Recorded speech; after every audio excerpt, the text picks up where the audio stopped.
36,000 मानदेय पे है, उसको 36,000 की गाड़ी दी हुई है। आप देखिए, और वो गाड़ी वो करना क्या है, करता क्या है कि आज भी मैंने कहा शासन में मैं कहता हूँ कि जब आप अध्यापक को नियुक्त करते हैं, विशेषकर के महिला अध्यापक को, तो आप उससे ये नहीं पूछते कि आपको जो विद्यालय है वो आपने देखा है, या वो कभी खुद नहीं बताते कि आपने विद्यालय नहीं देखा, मैंने देखा है, इस विद्यालय के लिए सड़क भी है या नहीं है। आप जब एक अध्यापक को नियुक्त करते हैं तो नहीं पता करते कि सड़क है या नहीं है। आज भी तमाम विद्यालय जहाँ सड़क नहीं है, और तमाम विद्यालय ऐसे हैं सड़क है तो वहाँ पर कोई ट्रांसपोर्ट की सुविधा सरकार की नहीं है। आज भी मुझे ध्यान है, अब तो पुल बन गया है शायद, मुरादाबाद के बाद जब हम रामगंगा पार करके जाते थे तो कई बार मैं भी भिलाई क्षेत्र में गया तो हम और सर्वेश जी पहले उस पर मोटरसाइकिल हीरो होंडा थी, पहले वो मोटरसाइकिल चढ़ाया करते थे, फिर बल्ली लगाते थे, उधर पहुंचते थे, फिर उतारते थे। एक बार मैं डिलारी से रात में हम और आ रहे थे, किनारा हमारा गलत हो गया, पता चला कहीं और पहुंच गए, और जहाँ जाके नाव रुकी वो कम से कम 5 मीटर ऊपर था। रात का समय दोनों लोग जूझ रहे थे।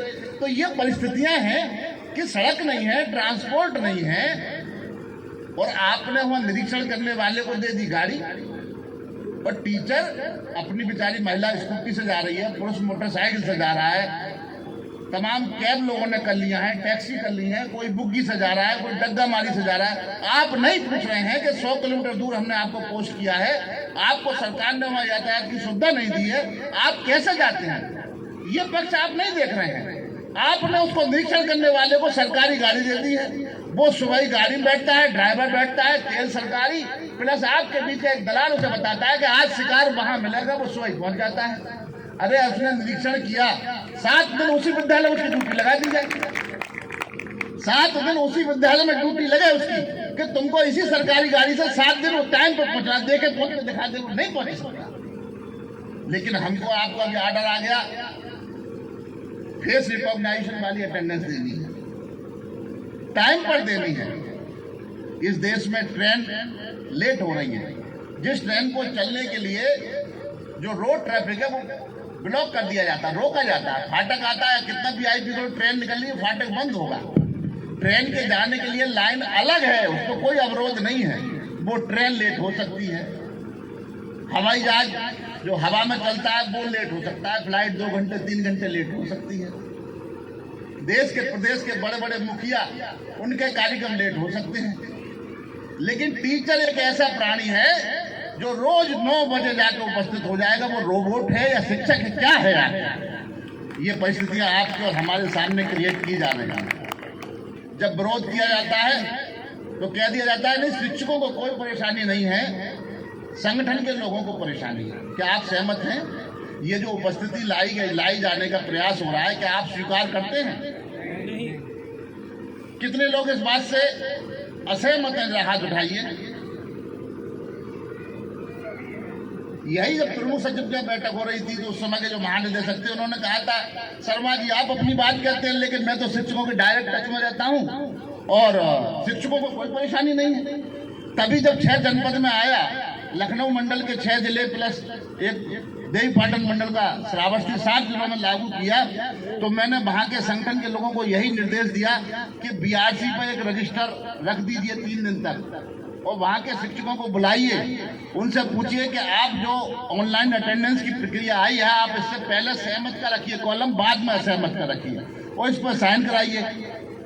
7 जनपदों के लोग टूट पड़े और 100% लोगों ने कहा कि वी आर नॉट एग्री, सबने उसे रिजेक्ट कर दिया। अब वो अधिकारी मुंह देख रहे थे जो कहते थे, अरे भाई कोई आपके पास आया या आई, आपके साथ फोटो खिंचा लिया, आपके साथ सेल्फी ले ली, आपका DP पर फोटो भी लगा लिया, ऐसे भी लोग हैं, लेकिन वो अटेंडेंस से वो भी सहमत नहीं होंगे। DP लगाना अलग बात है कि DG साहब के साथ कोई DP लगा ले, लेकिन आज आप समझने की जरूरत ये है कि इन चीजों से आप कैसे निपटेंगे। आम आदमी कहता है संघ क्या कर रहा है, संघ कहाँ है? संघ मानी दिनेश शर्मा तो नहीं हो सकते, संघ मानी तो सर्वेश जी नहीं हो सकते, संघ मानी तो सुरजीत जी नहीं हो सकते, संघ लखनऊ नहीं है, संघ मुरादाबाद नहीं है, संघ या BRC पे नहीं है, संघ स्कूलों से शुरू होता है। आप हमसे कहेंगे विरोध करते रहिए, विरोध करते रहिए, और आप विरोध नहीं करेंगे तो विरोध होगा? नहीं होगा।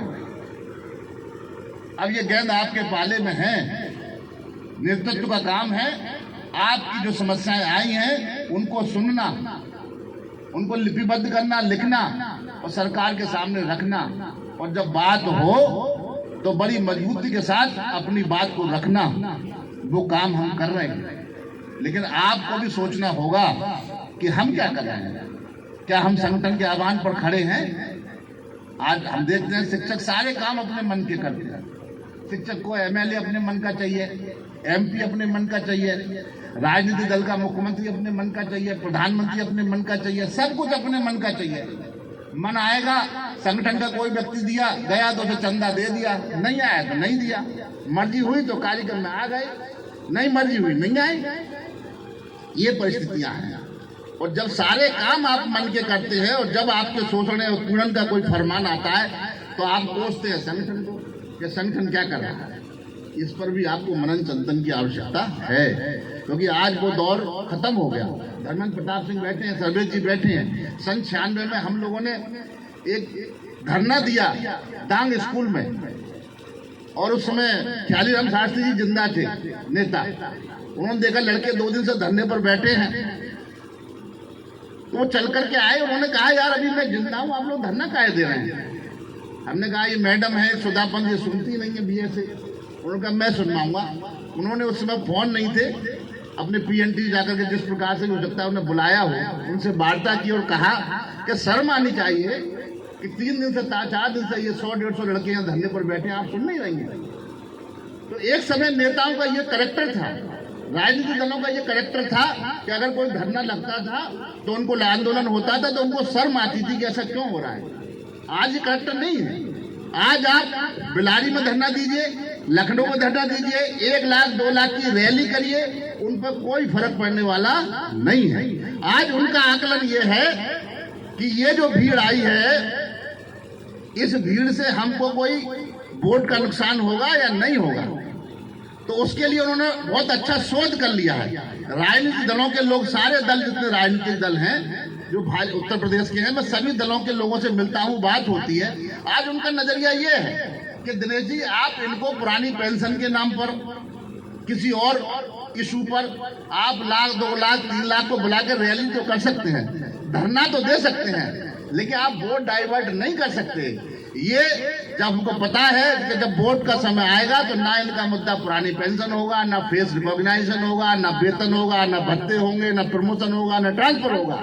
इनका मुद्दा केवल ठाकुर, बामन, बनिया, मुस्लिम, यादव, सागर साहब, ये इनका मुद्दा होता है। तो ये हमारी पहचान राजनीतिक दलों ने बन गई है। राजनीतिक दल ये जानते हैं कि इस प्रदेश का कर्मचारी या शिक्षक जो है वो अपने जाति धर्म पर वोट करता है, अपने मुद्दों पर वोट नहीं करता है। तो पहले तो आपको ये सीखना होगा कि हम जब वोट करने जाएं तो जो दल हमारे हित में काम करे हम उसके साथ खड़े हों, जो दल हमारे हित में काम ना करे हम उसके साथ खड़े ना हो। वो कोई भी हो सकता है, और जब तक आपकी ये स्थिति नहीं होगी तब तक कोई राजनीतिक दल आपसे डरने वाला नहीं है, पहली बात। दूसरी बात कि ये सोचना कि संघ क्या कर रहा है, संघ आप हैं। संघ मानी मैं अकेला नहीं हूं, संघ मानी सुरजीत या सर्वेश जी नहीं है, संघ आप। आपके हित में हम लोग ऊपर बात करते हैं, बराबर मजबूती से बात करते हैं, लेकिन जब तक आप नीचे से, मैंने कहा जब हेडमास्टर के पद समाप्त किए गए थे तो मैंने ये कहा लोगों से कि जितने भी बिना हेडमास्टर वाले स्कूल हैं उसमें कोई भी इंचार्जी ना ले। और मैंने ऊपर धमकाया अधिकारी को कि हमारे लोग इंचार्जशिप नहीं लेंगे, आप कैसे काम लेंगे। पता चला मैं तो ये कह रहा था, नीचे से फोन आने शुरू हो गए, अध्यक्ष जी सीनियर कौन होगा, चार्ज किसको मिलेगा। वहां सीनियरिटी लड़ाई शुरू हो गई। हमने कहा कि ये तमाम अपने डीबीटी की बात आई, टीचर परेशान है, रात को 9 बजे 10 बजे कैफे पर बैठा है, अपने पास से पैसा दे रहा है, डीबीटी फीडिंग करा रहा है। हमने कहा भाई अपने फोन से आप क्यों करा रहे हो, अगर आप अपने फोन से नहीं कराओगे और कोई आपका शोषण करेगा तो हम आपके साथ खड़े हैं। पहले संगठनात्मक रूप से लड़ेंगे, जरूरत पड़ेगी तो कोर्ट भी जाएंगे, लेकिन लोगों ने वो भी नहीं माना। तो काम तो सब आप मन के करते हैं।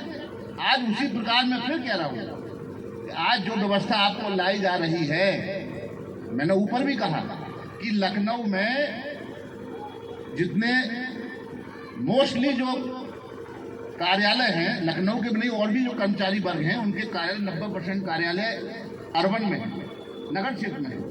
एक बेसिक शिक्षा ऐसा है जिसका 90% रूरल में है, ग्रामीण में है। हमारे और आपका कोई, हमारे साथ जो दुख है, हमारे साथ जो पीड़ा है, जो कष्ट है, उसको कोई नहीं देखना चाहता है।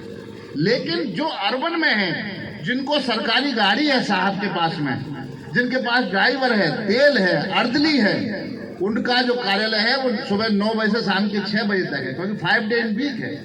लेकिन मैं लखनऊ में देखता हूं कि सरकारी गाड़ी, ड्राइवर, तेल रखने वाले लोग 11 बजे घर से निकलते हैं।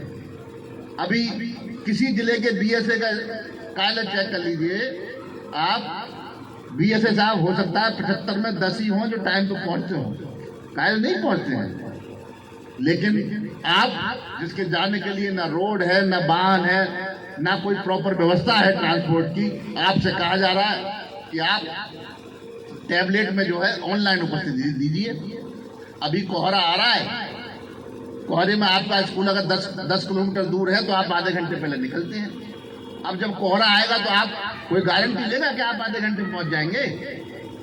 ये जो हड़बड़ी है, इस हड़बड़ी में टीचर तनाव में जी रहा है। आज जो मैं महसूस करता हूँ, जितना तनाव में आज बेसिक का टीचर इतना कभी नहीं रहा, और किसी विभाग का कोई कर्मचारी इतने तनाव में नहीं है। सुबह को जब से टीचर उठता है और जब तक वो स्कूल की बाउंड्री के अंदर प्रवेश करता है, तब तक उसको ये लगता है, हे प्रभु कोई आ ना जाए, कोई आ ना जाए, कोई आ ना जाए। और जब वो स्कूल में पहुंचता है तो कहता है जान बची तो लाखों पाई। ये मनोदशा है। मैं शिक्षकों के बीच रहता हूं, मैं महसूस करता हूं। और अगर वो विद्यालय में पहुंच गया तो तब भी तनाव कम नहीं होता है, 10-5 मिनट का तो रिलैक्स ले लेगा। अब विद्यालय में बैठ कर उसके पास बच्चे, उपस्थिति ठीक ठाक है, पढ़ाई भी हो रही है, अध्यापक भी उपस्थित हैं, सब कुछ ठीक है। अब उसे यह नहीं पता कि कौन अधिकारी मुझे चेक करने आ जाएगा। उसे पता ही नहीं है कि डिप्टी साहब और बीएसए साहब के अलावा कोई स्वास्थ्य विभाग का आ जाएगा, सड़क विभाग का आ जाएगा, रेवेन्यू का आ जाएगा, कौन से विभाग का अधिकारी है उसे नहीं पता है, और बेचारा इंतजार कर रहा है। और जब कोई आ गया जिनके लिए उत्तरदायी होना चाहिए छात्र की और शिक्षा के लिए, वो सब कुछ ठीक है। अगर जाला लगा है तो जाला क्यों लगा है, शौचालय साफ नहीं, शौचालय साफ क्यों नहीं है, एमडीएम की गुणवत्ता आपकी खराब है, जैसे हम सेफ की ट्रेनिंग लेकर के आए हैं, और किसी बात पे आपको सस्पेंड कर देगा। तो आज मैं महसूस करता हूं कि प्रदेश का जो बेसिक शिक्षक है वो जबरदस्त तनाव में है, और इस तनाव से, इन षड्यंत्रों से, इनसे निजात हमको अगर मिलेगी तो केवल एकता के बल की मिलेगी। हम संगठन के आह्वान को स्वीकारें। हम अगर कोई कार्यक्रम सुरजीत यादव कर रहे हैं तो सुरजीत यादव का नहीं है कार्यक्रम हम सबका है। आह्वान हुआ है, हमको जाना चाहिए, हमको उपस्थित रहना चाहिए। अगर हम खाली ये मानेंगे कि 9 से 3 का हमारा विद्यालय है तो 3 बजे के बाद हम किसी कार्यक्रम में क्यों जाएंगे? तो फिर ये नाइंसाफी है। फिर आपको कौन बचाएगा? फिर तो कोई आपके साथ खड़ा नहीं होगा। इसलिए मैं आपसे कहता हूं कि टैबलेट हमको दी है, टैब में हमने कहा कह रहे भाई एक्टिवेट करिए। अरे जैसे आपने टैब दिए वैसे हमको सरकारी सिम दीजिए। आप लोग मुझसे जो भी शिक्षक मिला उन्होंने कहा कि हम अपने सिम से इसको एक्टिवेट अध्यक्ष जी नहीं करेंगे। हमने कहा हम 100% आपके साथ हैं। मैं आपसे भी पूछना चाहता हूं कि आप अपने सिम से एक्टिवेट करने को तैयार हैं? नहीं, बिल्कुल मत करिए। अगर कोई आपका शोषण करेगा हम आपके साथ खड़े हैं, संगठन आपके साथ खड़ा है। और सरकार हमको सिम दे दे, हम टैबलेट एक्टिवेट कर देंगे। एक्टिवेट करने के बाद हम सारे काम करेंगे, लेकिन हम ऑनलाइन उपस्थिति तब तक नहीं देंगे जब तक हमको अन्य कर्मचारियों के बाद अवकाश की व्यवस्था नहीं की जाती। शासन में अधिकारियों के पास जवाब नहीं होता है, क्योंकि अधिकार है तो वो करेंगे तो मन की, लेकिन जब हम बातें करते हैं जवाब नहीं होता है। हमने शासन में कहा, हमने खुद डीजी साहब से कहा था कि जो व्यवस्था आप हम पर लागू कर रहे हैं, क्या आप उस व्यवस्था के अंतर्गत आते हैं? कि आपके निर्देश आप उपस्थिति फेस रिकॉग्निशन देते हैं? क्या आपका कार्यालय देता है? जवाब का नहीं। इस देश में कोई कर्मचारी है जिसको 14 CL से काम चलता हो? नए लड़के लड़कियां हैं, उनकी शादी होती है, तमाम लोग मेडिकल लेके शादी करने जाते हैं, शादी के बाद तमाम घूमने जाते हैं, मेडिकल लेके जाते हैं। हमने कहा शासन में कि मेडिकल लेके छोटे भाई बहन हमारे घूमने जा रहे हैं, अगर आपके संज्ञान में आ जाएगा आप सस्पेंड कर दो। वो जा तो रहे हैं लेकिन पिटाई डर के मारे फोटो नहीं डाल रहे, मेडिकल पे है। अगर आज किसी के घर में कोई कैजुअलिटी हो जाए तो ना जो हमारे सनातन संस्कार है उसके हिसाब से 13वें दिन 13वीं होती है। 13 दिन कौन सी छुट्टी लेगा व्यक्ति, क्या लेगा, मजबूरी मेडिकल ले रहा है।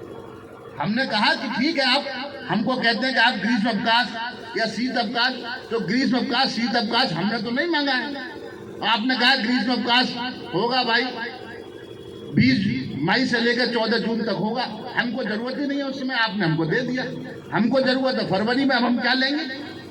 तो हमने कहा कि जो व्यवस्था राज्य कर्मचारियों के लिए है, अभी मैंने एक अपने तमाम लोग लगा करके केंद्रीय विद्यालय, नवोदय विद्यालय सबका कंपेरिजन डाला है कि देख लीजिए क्या स्थिति है। क्योंकि एक परसेप्शन बहुत अच्छी और खराब दोनों होती है। किसी के बारे में परसेप्शन अच्छी बन जाएगी तो उसे रातों रात महान बना दिया जाता है, और अगर परसेप्शन खराब है तो उसका बेड़ा गर्क कर दिया जाता है।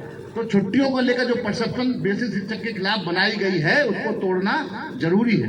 इसलिए हमने कहा कि नहीं, कंपैरेटिव डालिए, कंपैरिजन डाला गया है उसका। और हमने कहा कि अगर 31 ईयर राज्य कर्मचारियों को है तो हमको भी दीजिए, 12 सेकंड सैटरडे उनको मिलते हैं, हमको भी दीजिए, हाफ सीएल उनके लिए अनुमन्य, हाफ सीएल हमको भी दीजिए। ये व्यवस्था हम पर लागू करिए, तब हमसे बात करिए टैबलेट को उपस्थिति देने की। और जब तक ये व्यवस्था नहीं होगी तब तक हम टैबलेट को उपस्थिति नहीं देंगे। आप इससे सहमत हैं? इसलिए धन्यवाद। मैं आपसे कहना चाहता हूं कि समस्या तमाम है, मांग पत्र आता है, लेकिन आप भी संगठन से जुड़िए। आपको अगर 24 घंटे में ज्यादा नहीं तो 15 मिनट के लिए आपको उस प्लेटफॉर्म पर जरूर जाना चाहिए जहां पर संगठन की खबरें आती हैं। मैंने लोगों से कहा कि भाई जैसे फेसबुक चलाते हो ऐसे ट्विटर अकाउंट बना लीजिए, क्योंकि आज इस दुनिया में सबसे फास्ट अगर कोई चीज है तो ट्विटर है। इस दुनिया में टीवी पर खबर बाद में आती है, पहले ट्विटर पर आती है। हमने अपने संगठन का ट्विटर अकाउंट, ट्विटर हैंडल है, हमारा ट्विटर हैंडल है, जो चीज आती है उस पर डालते हैं। और एक और बता दूं, आज देश के प्रदेश की सरकारें जो कंसीडर करती हैं वो भी केवल ट्विटर को ही कंसीडर करती हैं, फेसबुक को कंसीडर नहीं करती हैं। तो मैं लोगों से कहता हूं कि भाई ट्विटर पे आ जाइए, 24 घंटे में अगर 10 मिनट आपको आप अपडेट रहेंगे कि क्या हो रहा है और संगठन क्या कर रहा है और क्या होना चाहिए, सुझाव दे देंगे तो क्या चला जाएगा। और ट्विटर तो ऐसी चीज है, अब सर्दी आ रही है, हम रात को सारे काम से निपट गए, जब लिहाज में बैठे हैं तो 10 मिनट खोल के ट्विटर भी देख लिया अभी आखिर क्या चल रहा है, क्या जाता है। लेकिन हम जब अपडेट नहीं रहेंगे तो हमारे साथ परेशानी होगी। इसलिए अपने संगठन से जुड़िए, संगठन के जो जिम्मेदार लोग हैं उनके कांटेक्ट में रहिए, उनकी जो सूचनाएं हैं, संगठन जो कर रहा है, सरकार जो कर रही है उससे जुड़ी सूचना है, उनका संज्ञान लेते रहिए और विश्वास रखिए। क्यों? संगठन में संख्या, संयम और समर्पण ये बहुत जरूरी है। अभी सुरजीत यादव आपके ब्लॉक के अध्यक्ष हैं, अकेले बैठ जाए डिप्टी साहब नहीं सुनेंगे, लेकिन अभी आप 200 लोग बैठ जाए तो डिप्टी साहब 4 लोगों से सिफारिश और कराएंगे कि भाई सुरजीत जी हमारी सुन ले। ये संख्या होता है। मैं अकेला लखनऊ में बैठ जाऊं मेरी नहीं सुनी जाएगी, लेकिन उनको पता है कि अगर शर्मा जी नाराज होंगे तो 1-2 लाख टीचर लखनऊ आ जाएगा, इसलिए मेरी सुन ली जाती है। कभी कभी नहीं सुनी जाती तो मुझे आप लोगों को मजबूरी में ले जाना पड़ता है कि अब तो सुनोगे। अभी डीजी साहब नहीं सुन रहे थे तो पदाधिकारी 30-40 हजार पहुंच गए तो डीजी साहब ने सुनी, अच्छे से सुनी, सुनते सुनते बेचारे। अब तो मेरा मतलब कहने का यह है कि संख्या और समर्पण ये नहीं कि हम किसी धरने में गए 1 घंटा बैठे, उसके बाद देखा उधर देखा, रजिस्टर पे कहीं साइन करे, उसके बाद देखा कोई नहीं देख रहा है, चुपके से निकल लो। नहीं, जब तक आपका मंच बैठा है, जिसने आपको बुलाया है, जब तक वो ना कहे कि काम पूरा हो गया तब तक आप जाएं नहीं, आप बैठे। अगर आपका ये समर्पण नहीं है तो आपको जाना भी व्यर्थ हो जाता है। और संयम ये कि अगर आज हमने रैली की, आज हमने धरना किया तो ये सुनिश्चित से नहीं कि आज ही हमको कोई शासनादेश मिल जाएगा, आज ही हमारी मांगे मान ली जाएंगी। जब संघर्ष होता है तो उसका परिणाम आने में कुछ समय लगता है। ये 3 चीजें हैं कि आप संगठन पर विश्वास करिए, संगठन आपको जहां उपस्थित होने को कहे, प्रयास करिए कि आप हर बार वहां पहुंचे। जब तक संगठन कहे कि आप बैठिए, आप बैठे, थोड़ा विश्वास रखें और जो अपडेट है उसको लेने के लिए टच में रहें।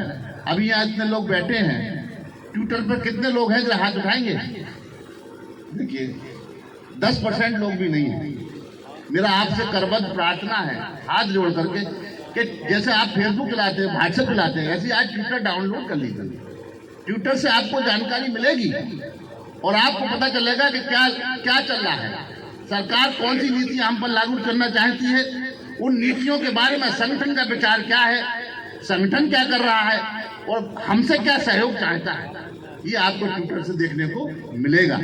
इसलिए चूंकि 3 बजे तक का विद्यालय था, आप विद्यालय पूरा करके आए और अब भी 4 से अधिक हो गया, बड़े संयम के साथ आप लोग बैठे हैं। मैं आप सबका धन्यवाद ज्ञापित करता हूं। और वो लोग जो आज आपके साथ यहाँ नहीं बैठे हैं, थोड़ा उनको भी संदेश दीजिएगा कि लड़ाई अकेले बल पर नहीं जीती जा सकती। कोई संघर्ष जो है वो अकेले के बल पर नहीं जीता जाता है। तो मेरे भाई, आप सुरजीत ने, हमको लगता है शायद साल में या 2 साल में एक आध कार्यक्रम सुरजीत यादव करते होंगे।